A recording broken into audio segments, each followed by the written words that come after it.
UFC 261, Usman vs Masvidal 2 has just wrapped up, and I'm going to go through the entire card, starting with the early prelims, ending with the main event, giving my reaction and breakdown to every single fight on the card. And what a crazy card this was. But let's waste no more time and start with the early prelim opener of Qileng versus Connelly. Great fight to start off the card, and I'm really surprised about this because this was a really good one, and it was the first fight back with crowds in attendance, and it was an amazing bout between two female strawweights. Great scrap back and forth, really good exchanges and grappling exchanges. Qileng looked like she was doing really well in the first round, but Connelly was staying a little bit busier with those total strikes and landing good shots here and there. But Qileng had a couple of close submission attempts, a couple of good scrambles when she'd end up in a good position, and even landed a really good punch on Connelly in that first round as well that looked like it stunned her a little bit and almost dropped her, but they didn't give it a knockdown. Connelly scrambled back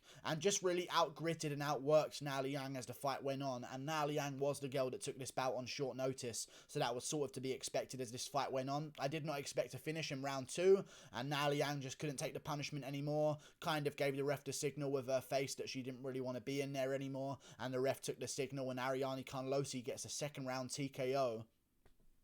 Great performance by Connelly to start off the card. Man Arms gets it done immediately on the card with an amazing performance. Moving on up the card, I picked her to win by decision. I did not expect her to get a TKO finish. Moving on, Aori Qileng versus Jeffrey Molina. Great scrap. This one definitely should get fight of the night, and I hope it did get fight of the night. And I'm actually going to check right now to make sure that it got fight of the night before I even continue with this video, because I will not be happy otherwise. It did. Good stuff. Amazing stuff. Definitely deserving of fight of the night. And it was a great scrap back and forth. First round, all Aori Qileng. Really good moments in the first round. Looked like he was on his way to doing really well throughout the fight. Second round comes around. Aori Qileng doing good stuff. Gets dropped by Jeffrey Molina at one point. He just didn't really have the same chin that Molina did. And Molina also wasn't putting everything into his shots. He was being a little bit more patient and picking his shots a little bit better and doing a bit more volume. And we'll talk about that third round in a second. But the second round decided the entire fight. And more than anything else, the last moment in the second round decided the entire fight, because he got a second knockdown, did Jeffrey Molina, at the end of the second round. And I think Aori Qileng, even though he didn't get scored a knockdown, it looked like he knocked down Jeffrey Molina back immediately after Jeff Molina got him down in that first moment. So I thought Aori Qileng, after walking down Jeffrey Molina and landing those big shots against the cage, was about to secure himself the second round, but Jeff Molina scores that second second knockdown at the very end, and that's what secures him that round anyway. Or he might have won that round anyway, I'm not too sure, but that definitely secured him that second round. And then round 3 comes around, and Aori Qileng has invested all of his energy to get the first and second round, and Jeff Molina just tunes him up throughout the third round. Somehow Aori Qileng still survives enough towards the end to land a big couple of punch flurry at the end and almost drop Jeffrey Molina at the end of the third round. Really had Jeffrey Molina hurt towards the end of the third round. He was actually kind of saved by the bell. Either way, great scrap back and forth. Definitely deserved fight of the night. I'm very glad that it got fight of the night. Jeff Molina's really good for a young guy. He looked very patient out there. Early on, it was very obvious that Aori Qileng had a bit of a skill difference in terms of just the way he was throwing shots and the way he was landing shots as well. But Jeff Molina looked really good towards the end of the round, and his cardio reigned supreme. Very good win from Jeff Molina, 23 years of age. Just got a 50k bonus on top of his win bonus as well. That's like 75 grand or something like that under the new payment scheme. Good job from Jeff Molina. Moving on up the card, I picked Aori Qileng, by the way. Moving on, Rodrigo Vargas versus Rong. Rodrigo Vargas gets it done. I thought that Rong was the lock of the entire card. He has beaten really good opponents in China. Really good opponents in China. Really greatly recorded opponents in China. Amazing opponents in China. He goes in there against Rodrigo Vargas, 35 years of age, and just doesn't fucking throw anything whatsoever because Rodrigo Vargas keeps picking at him, and I guess he was annoyed at the fact that Rodrigo Vargas was picking at him so much. I don't know what fucking judge in their right mind gave that first round a 10-8 to Rodrigo Vargas. I know he outlanded Rong, but he did not land really any massive shots that really put Rong in any danger whatsoever. They were just little tapping shots that he outlanded Rong with by tapping to the legs, doing really good shots to the body, to be honest with you, really good hooks to the body, really good jabs to the body. I picked Rong to win. Rodrigo Vargas gets it done as the rounds go on. Actually, Rong looked like he did okay in the third round, but I thought he maybe could have even won the third round, to be honest with you. Had some good takedowns in there as well, but somehow 30-26 Rodrigo Vargas, he definitely won the fight anyway, but the scorecard was a little bit confusing. All good though, Rodrigo Vargas looked really good, 35 years of age, still out there doing the damn thing, and he's technically on a win streak right now as well, because he did beat Brock Weaver in his last fight. It was an illegal knee, but he was winning the whole fight against Brock Weaver anyway, so he's still a contender in this lightweight division, I guess, and Rong Zhu's going to have to go right back to the drawing board.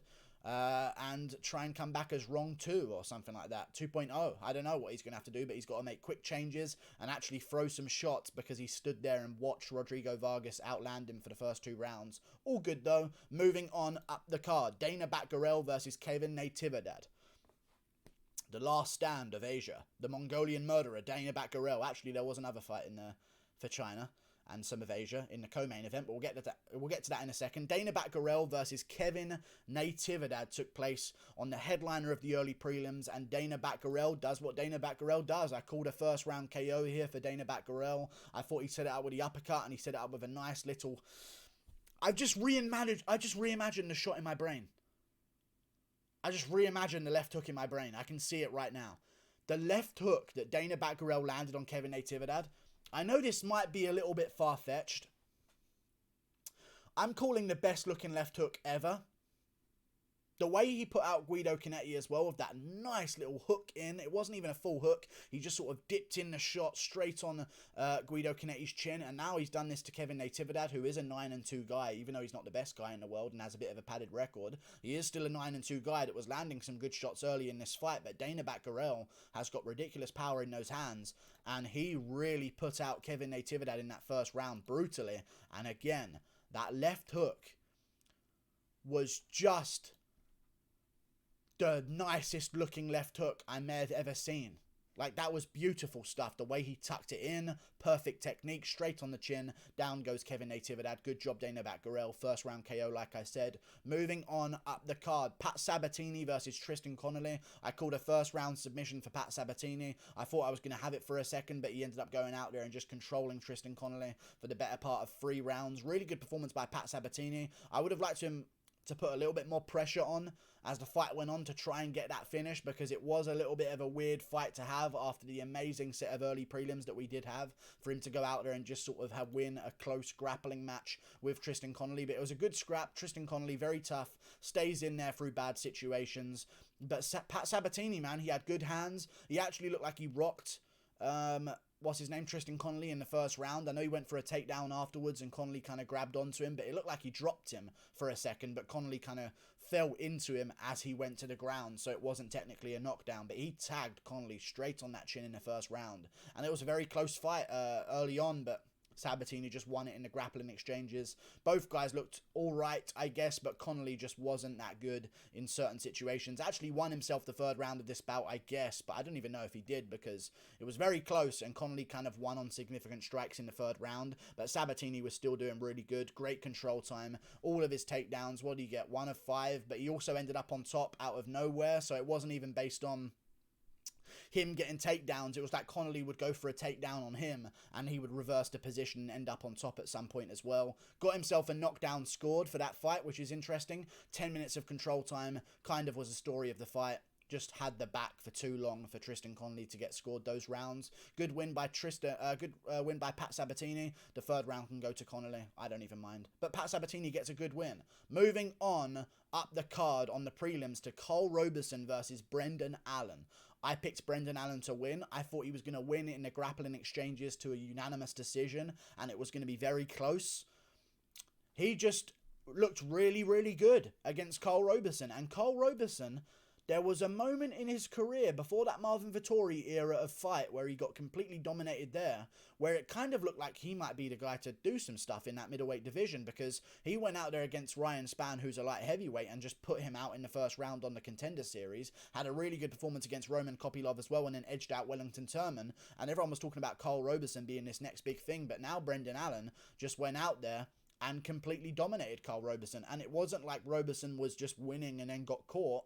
Allen landed some good shots on the feet, really good shots on the feet, controlled him on the ground for 3 minutes of that round, had a submission attempt, and as soon as he went for it, he got it on that leg. Immediate win. It was an ankle lock on the ground. I know a lot of people were saying heel hook, and I was thinking to myself, this kind of doesn't even look like a heel hook here. He's just yanking on that ankle on the ground, and it was as Karl Roberson was going for a leg lock of his own. When you're in that 50-50 position, you don't want to be in that position with a guy who's got better jiu-jitsu than you, because in a 50-50, the guy who's got more skill and experience in those areas is going to win those positions. It's like being in the 50-50 position with Ryan Hall. It's 50-50, but his 50 is way better than yours. And Brendan Allen, that was a story of this one. Got the ankle lock in the first round. Great win by Brendan Allen. Really bounced back. And now that's 2 good wins that he has on his resume. One submission in the first round against Kevin Holland, and another submission against Karl Roberson.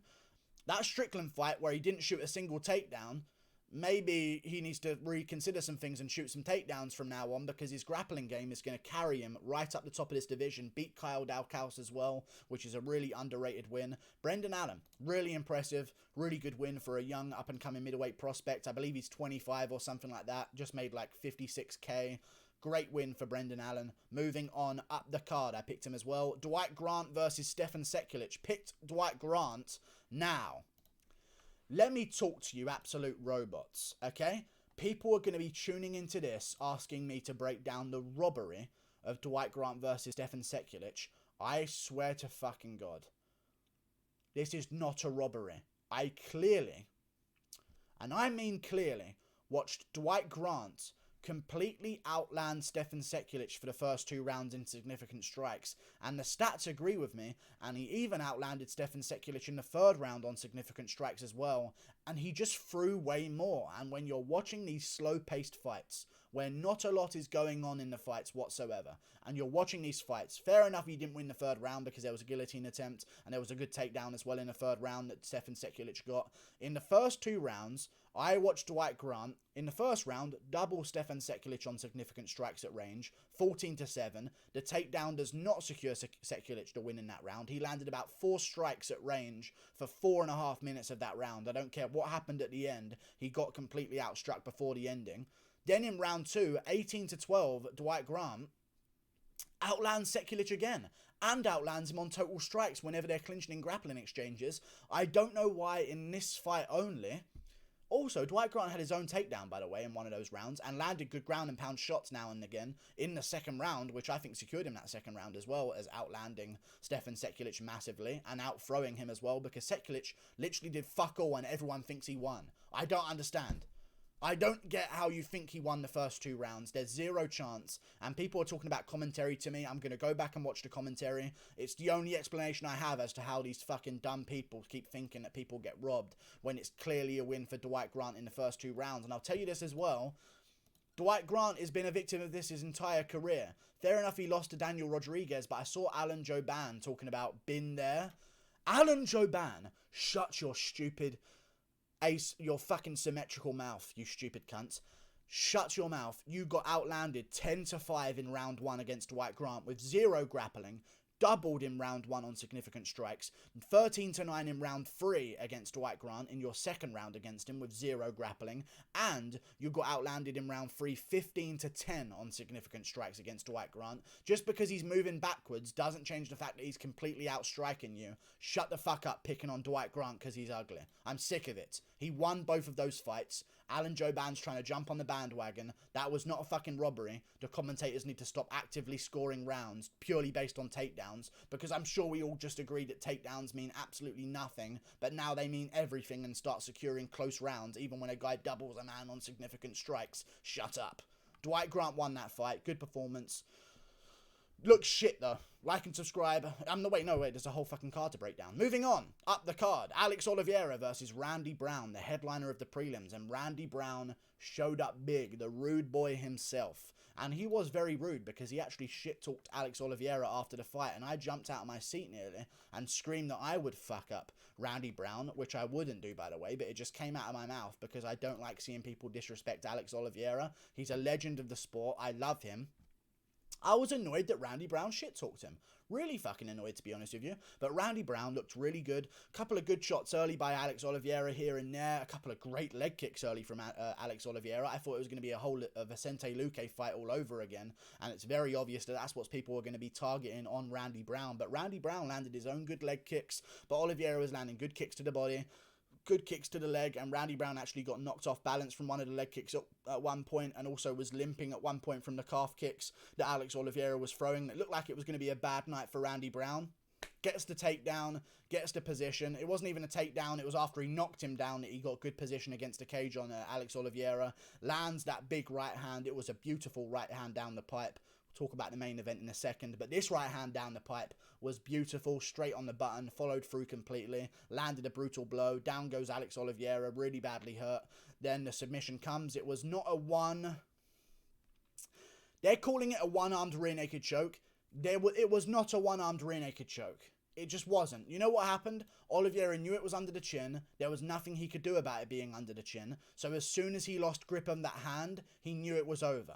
It doesn't matter. He was not going out to the one arm around his neck. So that whole narrative needs to shut the fuck up. I picked Randy Brown to win. I thought he was the lock of the night, but come on. Don't be talking absolute bollocks about one-armed rear naked choke. What happened was, the choke was in with one arm. It was under the chin.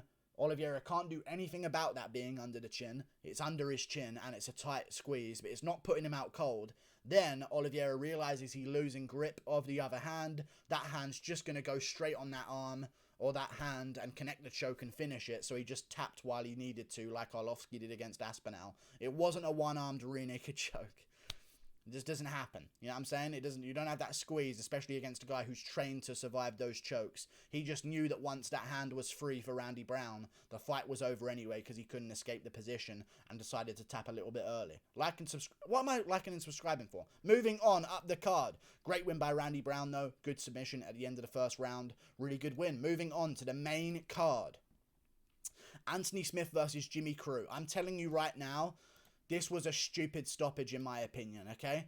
I love the fact that they saved Crute, I guess, but it didn't even really need saving. Listen, Anthony Smith might have edged out the first round with those jabs and landed a lot of good jabs he did. Really good jabs on Jimmy Crute. He was trying to time him landing those leg kicks. But Crute was chewing up the legs of Anthony Smith in that first round really badly, landing a whole bunch of leg kicks. Then the second round, or not, the end of the first round came around after Smith kicked the perennial nerve of Jimmy Crute. His leg went completely dead. Down he goes. One leg kick from Anthony Smith equals 10 from Jimmy Crute, apparently. That's fair. So Anthony Smith didn't fluke it at all. Anthony Smith gets the leg kick on the perennial nerve. Down goes Jimmy Crute. He gets back up, keeps fighting on that leg. Here's what this needs to be fucking mentioned. He keeps fighting on that one leg for the minute left in the first round. This is why I have a problem with the stoppage. He then goes on to win the part of the round once his leg is completely destroyed. Once his leg is destroyed, he goes on to keep taking down Anthony Smith and just completely ragdoll him on the ground for the last minute of the fight. 3 out of 3 takedowns for Jimmy Crute. Takes down Smith whenever he wants to and gets control time and lands good shots on the ground as well. I don't understand why just because he was limping, the fight needs to be stopped. Sean O'Malley survived an entire round against Andre Sukumtar on one leg. No stoppage whatsoever. Colby Covington survived an entire round against Kamaru Usman with his jaw hanging off. No stoppage whatsoever. I know he's limping and it doesn't look good when he walks. He's been kicked in the leg. If McGregor was asked to walk in a straight line normally after the second round of the Poirier fight, let's say it went to the distance of the second round, and the referee asked her, hey, would you step in a straight line for me and look normal? McGregor would be limping around in that third round. You've got to let these guys fight on, in my opinion, but Crute accepted it, took the loss very well, and made an opportunity to win over some fans in Florida by talking about the veterans. Very good, but I just think it could have kept going, because after that injury, he ended up winning the rest of that round with his grappling. What's to say in the second round he doesn't immediately go for a double leg, get it like he's got 100% of his takedowns so far in the fight on one leg, and then secure it by winning as it goes on? People disagree with me on that call, but I think it's a stupid decision to call off a fight because the guy who's had his leg destroyed can't walk without limping. He's going to limp. It's a fucking cage fight, you dummy. That annoyed me beyond fucking belief. But Smith won, and I'm glad Smith won, because if Smith lost and got dominated, which I expected him to, then I would have been very sad, because Anthony Smith is a very likeable guy. I really like Anthony Smith. But oh well, I thought it was a weird stoppage. Maybe Smith would have went on to win anyway. I'm just saying the stoppage was weird to me. Moving on up the card, speaking of weird stoppages, Uriah Hall versus Chris Weidman 2 was the second fight on the main card, and Uriah Hall just won a fight without throwing a single fucking strike. Chris Weidman went out there, threw a leg kick, I believe missed, or threw a jab and missed as a little bit of a feint, then threw another leg kick. It wasn't the break initially that made me feel bad. It wasn't the break initially. It was the Mirko Cro Cop effect against Gabriel Gonzaga. It wasn't the fact that the thing happened. It wasn't the head kick from Gonzaga that made me feel weird. It was the reaction of his foot as he went to stand on it afterwards. Like, he hurt his foot, it broke, and then he, like, brings it back to stand on it, and it just fucking bends completely. And it was disgusting to watch. But good win from Uriah. I guess that's a win for Uriah Hall. He kind of didn't even turn his shin into the check. Like, it's not like he lifted it up and checked the kick perfectly on the shin. It's like he just sort of sat into his lead leg to stop the damage from being so bad, and sort of like Weidman kicked like the lower part of the knee, which usually is enough to just ruin someone's calf.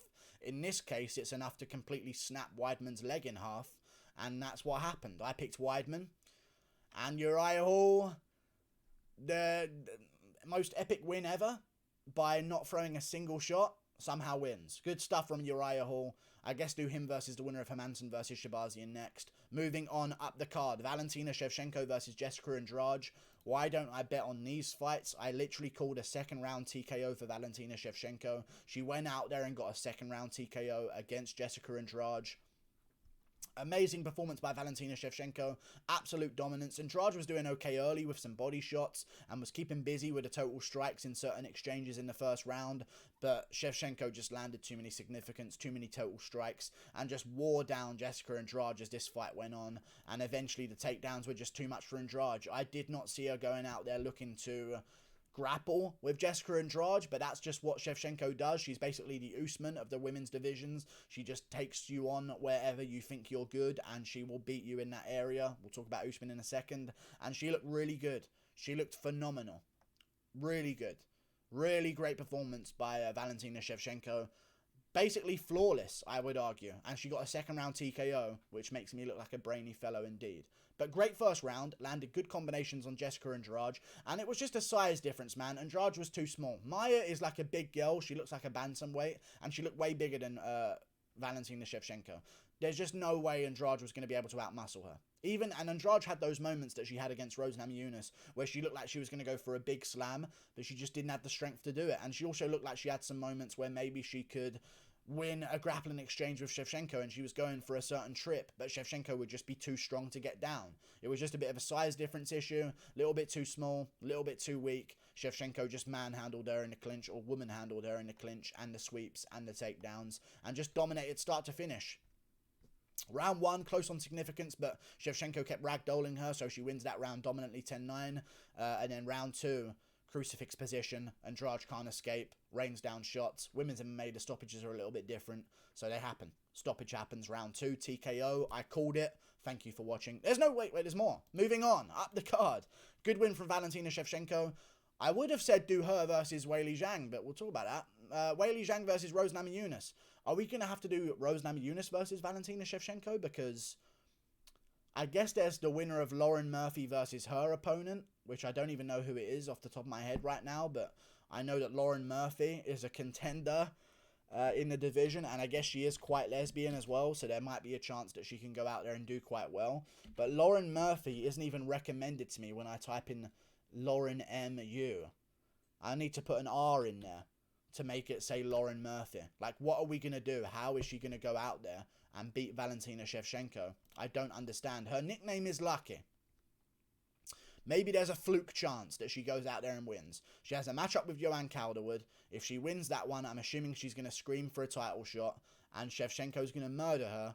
I'm okay to watch Shevchenko murder people more often, so long as it's not those Jennifer Maia bouts where it's just an absolute stalemate, like the Carmouche bout as well. I'm okay to watch Shevchenko destroy these poor women, and then good win from Shevchenko. Great win, dominant win, really good performance. Moving on up the card, Zhang Weili versus Rose Namajunas. Capitalism wins. That free market combo. Tip tip, lead leg, straight on the chin from Rose Namajunas. The first strike she lands of the entire fight, followed by 3 follow-up shots on the ground. Rose Namajunas gets herself a nice little head kick KO in the first round against Zhang Weili. I picked Zhang Weili to win. I thought that was very justified. Very, very justified.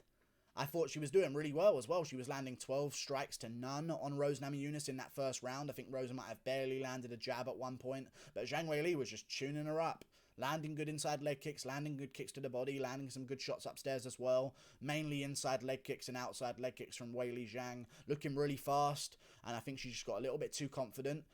Tried to pull her leg away from an inside leg kick that she thought was coming, and then Rose Namajunas went up high with the head kick, and it landed perfectly on the chin. It wasn't even a powerful kick, it's just that Zhang Weili didn't even expect it to land, and it just caught her on that chin. Dink! Instant whiplash. Down goes Zhang Weili. 5-round war with Joanna and Jacek. Destruction of Jessica Andrade, who took Rose Namajunas to a 3-round war, but Rose Namajunas head kick KOs Zhang Weili in the first strike she ever lands of an entitled fight in the weakest and smallest division in the entire company. She has that power, I guess. 2 KOs in her career against 2 of the best fighters in the world at the time that she fought them, in Joanna and Jacek, who was a dominant champion, and also Zhang Weili, who has now established herself as a bit of a good champion as well. She was the massive underdog in both, and that's the only time she gets first-round KOs in her entire career. She rises to the occasion. You've got to give credit to Rose Namajunas. When the lights are on, she performs best. Good win from her. Moving on up the card, Kamaru Usman versus Jorge Masvidal. I've already done a breakdown to this one. It's 7 a.m. I've already done a breakdown for this one. Usman fucking flattened him in the... I'm still getting over it, man. He fucking flattened him with a right hand, straight on the chin, and it was the most brutal right hand you might ever see in a welterweight title fight, and maybe even in a title fight in general. It was a straight right hand down the pipe. The fucking liquid that came off of Masvidal's fucking head.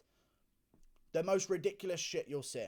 Brutal, brutal one-punch KO for Kamaru Usman. It's absolutely fucking crazy that he put him out. Absolutely crazy that he put him out cold. He put him out worse than Gilbert Burns.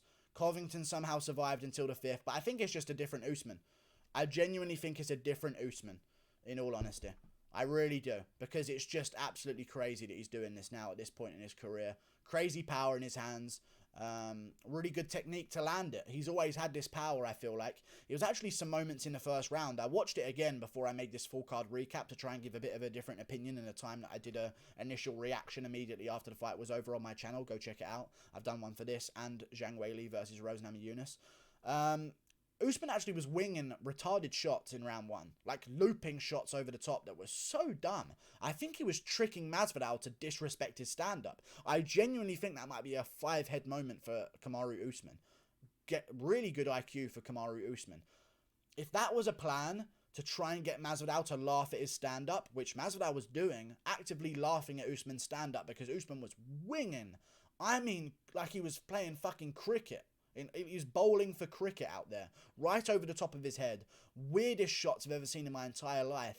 And then he decides to plant the most perfect right hand straight down the pipe afterwards, once Masvidal's laughing at him. I think it might have been a game plan. Look how bad my striking is. Disrespect it. Put your hands down and only respect the takedowns. Boom, right hand down the pipe, puts Masvidal out.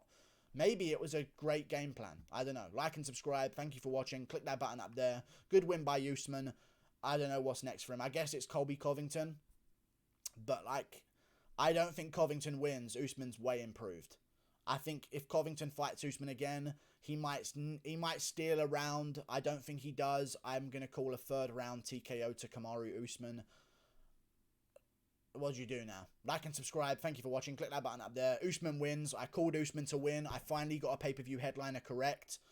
I did not think Usman was going to do that. Back acne. Goodbye.